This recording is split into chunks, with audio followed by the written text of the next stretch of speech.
बिस्मिल्लाहिर्रहमानिर्रहीम अस्सलाम वालेकुम। के हाल चाल है पंजाबियों का। मेरा नाम खुरम सोला। तुसी वेदे तुहाडा अपना यूट्यूब चैनल अज की वीडियो लैके आया तुहाडे अपने शहर बलवाल दी। अज की वीडियो का मैं टारगेट रखा है कि 10,000 सबसक्राइबर मैंने चाहिए। इतना वड्डा बलवाल है, मैं बड़े अच्छे तरीके ना बड़ी मेहनत करके वीडियो बनाई। ये तुहाडा भी हुण जिहड़ा है ना, मैं हौसला चेक करना कि तुसी मैंने कितना सपोर्ट करते हो।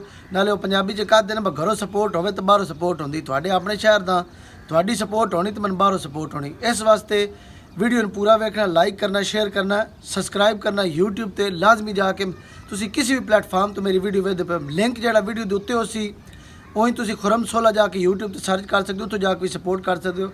10,000 सबसक्राइबर बलवालियों इज्जत का सवाल है।